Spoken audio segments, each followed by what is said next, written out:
Oi, gente. Eu resolvi gravar mais esse vídeo para dividir com vocês uma coisa nova que eu aprendi. Aprendi lendo um texto na Bíblia. Mas eu já vou explicar que eu não sou uma pessoa religiosa, eu não levanto nenhuma bandeira, não discuto religião. Eu tenho amizade com pessoas católicas, evangélicas, espíritas, ateus. Aliás, os mais de boas que eu conheço são os ateus. Mas eu creio em Deus. Não tem jeito. Até quando eu não queria, na minha época de rebelde, acreditar, eu acreditava. Quando eu percebi, eu já estava orando, falando com Deus. Eu acredito em Deus, nessa força superior que rege o universo. Eu acredito que Ele é um amor puro. Eu acredito que Ele é essa matemática perfeita. Não esse tirano e sádico que me apresentaram no passado, mas amor. E eu espero que vocês tenham paciência de ver até o final esse vídeo para vocês entenderem o que eu estou dizendo. E eu tô passando uma fase complicada em alguns aspectos. E sabe quando tu tá precisando de um conselho de um amigo? E aí o teu amigo te dá um conselho que super se encaixa no que você estava precisando? Aconteceu comigo, lendo esse texto na Bíblia. Só que tinha um problema. Eu tenho dificuldade para ler a Bíblia, porque tem coisas que não encaixam na minha cabeça. Não encaixam, nem acredito muito às vezes. Tem personagem ali que acho meio sinistro. Só que eu tenho um lema. Eu sou muito verdadeira no meu diálogo interior. Comigo mesma e com Deus, eu procuro ser o mais verdadeira possível. Eu posso mentir para qualquer pessoa, para a sociedade, porque todo mundo mente, né? Não que eu seja uma mentirosa, porque eu não sou. Mas não dá para ser verdadeiro o tempo todo. E tem coisas que nem convém a gente dizer. Mas o meu diálogo interior, comigo mesma e com Deus, eu procuro ser verdadeira. E eu cheguei para Deus e falei assim, Deus, Senhor, deu ruim aqui para mim. Deu ruim, eu não estou entendendo esse livro, eu não consigo ler, mas me ensinaram que é a tua palavra, então, Senhor, eu vou ler esse trem, o Senhor fala comigo. E aí, passou. Aí eu não li. Passou, comecei a fuçar umas coisas na internet, estava vendo lá vídeo de humor e assisti um vídeo do Whindersson Nunes entrevistando o Luan Santana. E nessa entrevista eles falam de uma música gospel chamada Ninguém Explica Deus. E da banda Preto no Branco, se não me engano, o nome é assim. Quando eu escutei essa música, mexeu muito comigo. Era como se Deus estivesse falando assim, filha, fica susse. Minha filha, você não entende nem sua vida direita, quer entender eu? Fica susse. Deus, eu não te condeno. Aí eu falei, é verdade. Aí veio um pensamento na minha cabeça. Eu vou tentar ler. Eu não vou julgar esses caras que estão ali, porque se eu fizesse parte desse livro, com certeza ia ter alguém que ia ler e ia falar assim, essa mulher não é de Deus, você é um capeta. Ou tinha gente que ia ler e vai falar assim, ai, que pessoa abençoada, iluminada. Como é na vida real. Nós somos feitos de coisas boas e coisas ruins, o bem e o mal vive dentro da gente. Tem gente que nos ama, nos adora, tem gente que nos odeia e assim vai. Então eu falei, vou ler esse trem. Abri a Bíblia no livro de 1 Samuel, capítulo 28, até o final do livro. E aí, a história era sobre Davi, né? Eu já conhecia essa história, mas não tinha lido e recebido a luz que eu recebi dessa vez. Vou dar uma resumida para quem não conhece. Saul era um rei, né? Que tinha a presença de Deus. E só que ele perdeu a presença de Deus quando ele passou a sentir muita inveja de Davi. Ele tinha uma inveja incontrolável de Davi e passou a perseguir Davi. Davi se viu obrigado a fugir da perseguição e se bandear para o lado dos filisteus. Os filisteus estavam se preparando para pelejar, para guerrear contra o exército de Saul, o povo de Saul. E aí, Aquis, que era um cara importante lá dos filisteus, chefe do exército lá, fez amizade com Davi, gostava muito de Davi, falou assim para Davi, mano, você vai comigo pra batalha, pra guerra, confio em você, vai ser meu guarda pessoal e tal. Aí Davi falou assim, firmeza, tamo junto, vou sim, vou te mostrar o que eu sei fazer.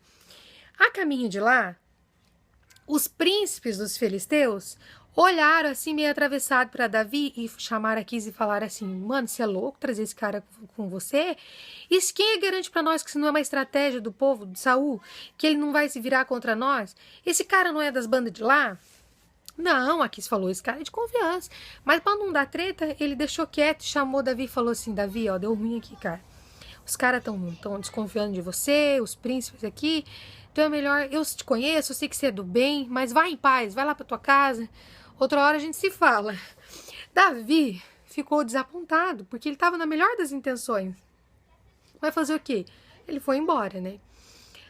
E aí eu aprendi a primeira lição. Quantas vezes a gente se sente rejeitado numa certa circunstância por alguém ou por algo, uma ideia rejeitada, uma porta que se fecha. Só que depois ele descobriu o porquê. Tudo tem um porquê.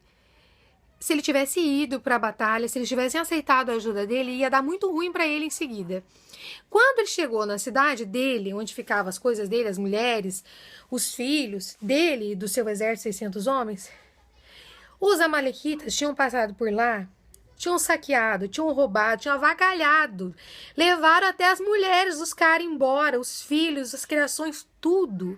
Imagina você chegar na tua cidade, na tua casa, e tá tudo queimado, roubaram tua mulher, teus filhos. Eu fico imaginando eu chegar na minha casa, roubaram meu marido, minhas filhas, roubaram minhas coisas, meus bichos, queimaram minha casa, que desespero. A Bíblia fala que eles sentiram tanta angústia e amargura que eles choraram até cansar. Choraram até cansar. Você já chorou até cansar? Só quem já chorou até cansar, sabe? Eu já vivi situações de chorar até cansar. De dormir chorando, sabe? Que não aguentou mais e dormiu. Então eles fizeram isso. E para piorar, eles queriam apedrejar Davi, porque como Davi era meio que o chefe deles, ficou assim: o que você estava fazendo pro bando de lá, pros filisteus, que não estava aqui cuidando de nós? Ó, se você estivesse aqui, não tinha acontecido isso. Então, além de tudo, ele teve que lidar com a culpa. Mas aí eu li uma frase chave, assim: Davi se reanimou no Senhor. Davi se reanimou no Senhor. Mesmo na tragédia, na angústia, na amargura, ele deu um jeito de se reanimar. Então isso serviu muito para mim, sabe? Mesmo você tendo fé, mesmo a gente tendo fé, mesmo a gente buscando algo, buscando evoluir, buscando ser melhor, isso não vai evitar que a gente sofra angústias, amarguras e que até perdemos tudo. Nós estamos aqui na Terra, né? Aqui tem muita treta mesmo, o mundo jaz no maligno. Mas a gente tem que lembrar de se reanimar no Senhor. E antes dele tomar a segunda lição, depois a segunda ou terceira, eu já estou na terceira, né? E antes dele tomar qualquer decisão, diz que ele fez uma oração e consultou a Deus. E ele perguntou assim para Deus: Deus, se eu for atrás deles, eu vou alcançá-los? O que eu faço? Eu vou atrás deles? Quantas vezes, no momento de uma situação difícil, a gente toma decisões sem consultar a Deus?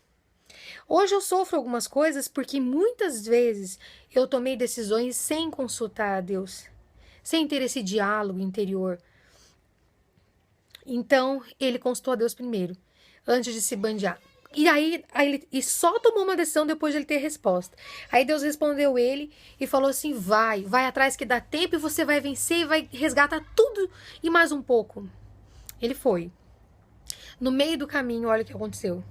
200 dos homens dele não aguentaram de cansaço e ficaram pelo caminho. Mas ele seguiu, mesmo com um número a menos de homens. Ou seja, perseverou. Outra lição. Perseverou. Se fosse comigo, às vezes eu sou tão pessimista, cara, que eu já ia desistir, eu já ia me desesperar. Meu Deus, e agora? A galera me deixou, eu tô com um número a menos de homem, não vai dar, eu vou morrer. E ele foi mesmo assim. E ele venceu. Eles venceram, né? Venceram e diz que não faltou coisa alguma. Eles reaveram tudo de volta. Tudo e mais um pouco. As mulheres, as criações. Não tinha ninguém morto. Tava tudo vivo, até as criações. E dinheiro, e ouro, tudo de volta. Até mais um pouco. Aí a outra lição que eu aprendi. Na volta, que eles já tinham vencido, que já tinham pegado tudo de novo. Quando Davi reencontrou os caras que deixaram ele pelo caminho, ele saudou-os cordialmente. Outra lição. Quantas vezes, nessa hora, o que a gente ia fazer? Ia virar a cara para esse povo. Me largaram, me abandonaram pelo caminho, ficaram de frescura, de corpo mole aí, cansado. Eu também tô cansado, eu fui lá. Não. Ele saudou cordialmente. E aí os caras que estavam com ele disseram assim: nós não vamos dividir nada com eles, não. Eles se ficaram pro caminho. Largaram a gente, não caminharam conosco, não lutaram conosco. E nessa hora, outra lição. Davi disse assim: não, gente, não, irmãos, nós vamos dividir todo esse despojo com eles. Porque eles ficaram pelo caminho, mas ficaram porque não aguentaram de cansaço e ficaram com a bagagem. E daí disse ali que eles dividiram tudo igualmente. Mais uma lição, né? Quantas vezes a gente se sente abandonado? Alguém não segue conosco, rejeitado ou por algum motivo. Só que às vezes, algumas pessoas não caminham conosco porque estavam cansadas, inclusive de nós. E nessa hora que tomara que a gente aprenda a ser humilde, piedoso, ter perdão como ele perdoou e reconhecer que eles foram até onde eles conseguiram, né? Então ele dividiu tudo com eles. Eu tive várias lições. Lição de fé, de se reanimar, de perseverar e de ter humildade. Ah, e outra coisa interessante. Quando Davi falou assim, não, irmãos, nós vamos dividir tudo com eles, porque Deus nos entregou nas nossas mãos aquele bando. Deus nos devolveu tudo de volta. Nenhum momento ele falou, tá escrito lá para quem quiser ler. Em nenhum momento ele disse assim, eu venci, eu ganhei a batalha, eu e nosso exército, nós ganhamos, nós vencemos. Não. Em nenhum momento ele se vangloriou. Então é disso que eu quero lembrar. Tá meio longo esse vídeo, mas espero que tenha valido a pena. E vamos continuar, eu vou continuar o meu caminho tentando evoluir e me ligando, tendo esse diálogo interior. E é muito importante isso, faz uma grande diferença. E porque a gente sabe que mesmo a gente tendo fé, mesmo tentando, buscando, né? Muitas vezes nós vamos viver amarguras, angústias e até perder tudo. Mas a gente tem que lembrar de se reanimar e não desistir, não é mesmo? Um beijo, gente.